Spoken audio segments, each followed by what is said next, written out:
ذرا ایک لمحے کے لیے اپنے آپ سے ایک سوال پوچھیں۔ کیا آپ صبح آنکھ کھولتے ہی تھکے ہوئے محسوس کرتے ہیں؟ کیا آپ کو لگتا ہے کہ نیند پوری ہے مگر جسم اور دماغ ساتھ نہیں دے رہے؟ کیا دن کا زیادہ حصہ سستی بوجھل پن اور بے دلی میں گزر جاتا ہے؟ اور پھر آپ خود کو تسلی دیتے ہیں کہ شاید عمر ہو گئی ہے، شاید کام زیادہ ہے۔ سب کے ساتھ ایسا ہی ہوتا ہے، لیکن سچ یہ ہے دوستو، سب کے ساتھ ایسا نہیں ہوتا۔ ہمیشہ کی تھکن کوئی عام بات نہیں، یہ سستی نہیں، یہ کمزورا کردار نہیں، یہ آپ کے جسم اور دماغ کی طرف سے ایک سگنل ہے۔ اور آج کی اس ویڈیو میں ہم اسی سگنل کو ڈی کوڈ کریں گے۔ آج آپ جانیں گے تھکن کب نارمل ہوتی ہے اور کب خطرے کی گھنٹی۔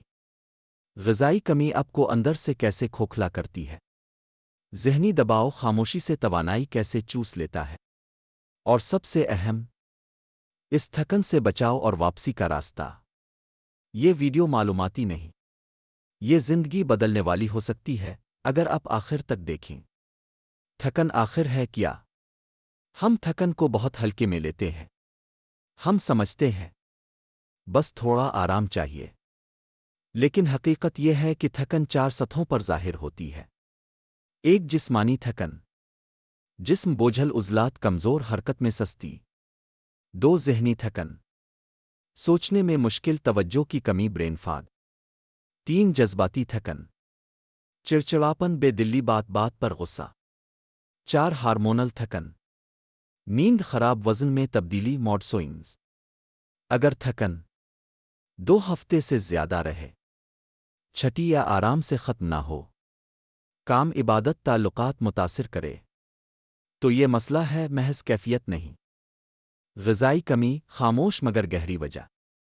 اب ہم بات کرتے ہیں اس وجہ کی جو پاکستان میں سب سے زیادہ نظر انداز کی جاتی ہے۔ غذائی کمی۔ ہم کھاتے تو ہیں مگر صحیح نہیں کھاتے۔ آئرن کی کمی، آکسیجن کی کمی۔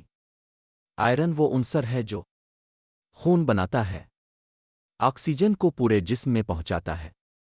جب آئرن کم ہو، دماغ کو آکسیجن کم ملتی ہے، پٹھے کمزور ہو جاتے ہیں، دل زیادہ محنت کرتا ہے۔ علامات: مسلسل تھکن، چکر، سانس پھولنا، دل کی دھڑکن تیز، ٹھنڈے ہاتھ پاؤں۔ پاکستان میں خاص خطرہ: خواتین، نوجوان لڑکیاں، بار بار ڈائٹنگ کرنے والے۔ روک تھام: پالک، ساگ، دالیں، چقندر، گوشت اعتدال میں۔ آئرن کے ساتھ وٹامن سی، وٹامن B12، دماغ کا ایندھن۔ یہ وٹامن اعصاب کی حفاظت کرتا ہے، یادداشت کو مضبوط کرتا ہے، ذہنی توانائی دیتا ہے۔ کمی کی علامات: دائمی ذہنی دباؤ، نظر نہ آنے والا دشمن۔ اب ہم بات کرتے ہیں اس وجہ کی جو سب سے زیادہ طاقتور مگر خاموش ہے۔ کرانک سٹریس۔ یہ وہ تھکن ہے جو نیند کے بعد بھی باقی رہتی ہے، چھٹیوں میں بھی ختم نہیں ہوتی، اور اندر سے انسان کو توڑ دیتی ہے۔ سٹریس جسم کے ساتھ کیا کرتا ہے؟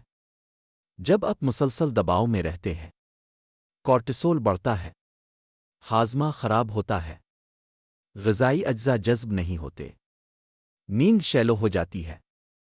یعنی سٹریس خود غذائی کمی پیدا کرتا ہے۔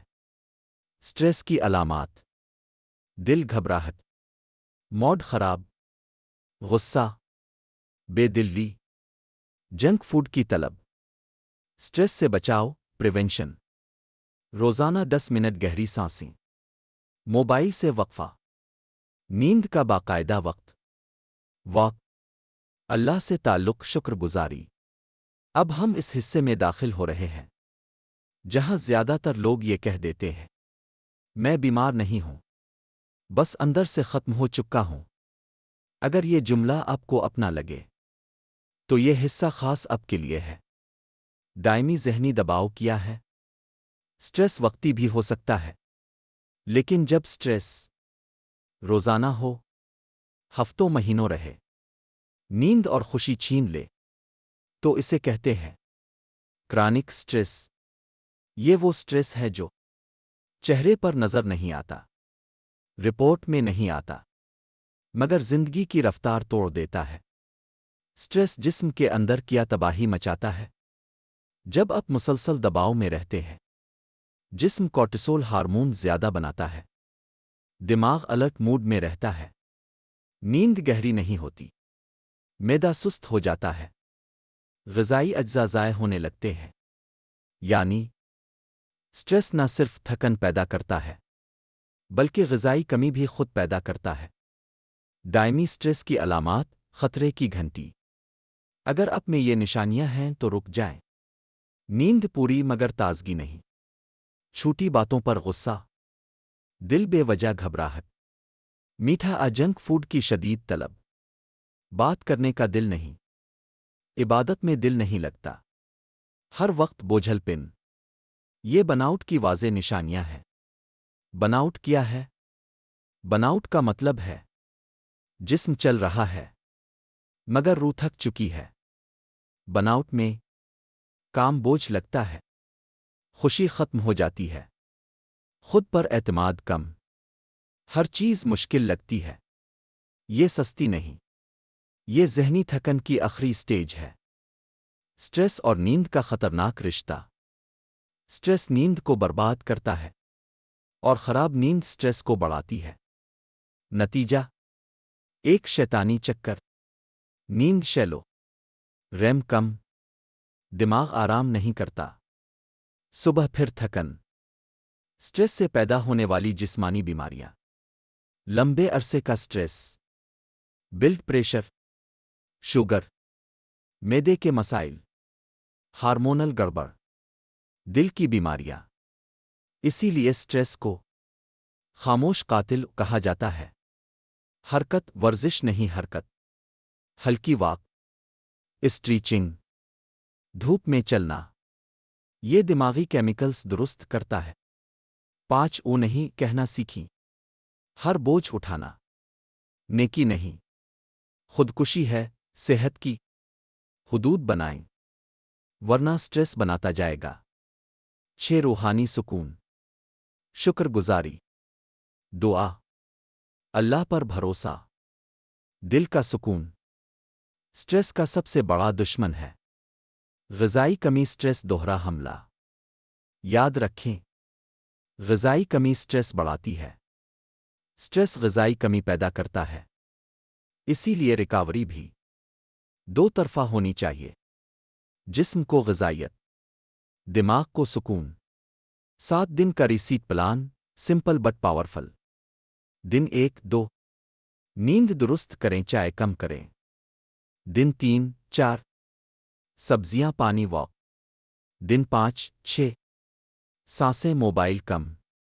دن 7 خاموشی شکر گزاری خود سے ملاقات۔ کب ڈاکٹر سے رجوع ضروری ہے؟ اگر تھکن 1 مہینہ رہے، وزن بغیر وجہ کم ہو، دل کی دھڑکن بے ترتیب، شدید ڈپریشن، تو خود علاج نہ کریں، یہ میڈیکل مسئلہ ہو سکتا ہے۔ کنکلوژن: تھکن کوئی کمزوری نہیں، یہ ایک پیغام ہے۔ آپ کا جسم کہہ رہا ہے مجھے غذائیت دو، آپ کا دماغ کہہ رہا ہے مجھے سکون دو، اور بعض اوقات دونوں ایک ساتھ چیخ رہے ہوتے ہیں۔ جب آپ سننا سیکھ لیتے ہیں تو آپ اپنی توانائی، توجہ اور زندگی واپس حاصل کر لیتے ہیں۔ اگر یہ سیریز آپ کے لیے فائدہ مند رہی ہو، ویڈیو کو لائک کریں، سبسکرائب کریں اور کمنٹ میں لکھیں میں اپنی تھکن پر کام شروع کر رہا ہوں۔ اللہ آپ کو صحت، سکون اور طاقت دے۔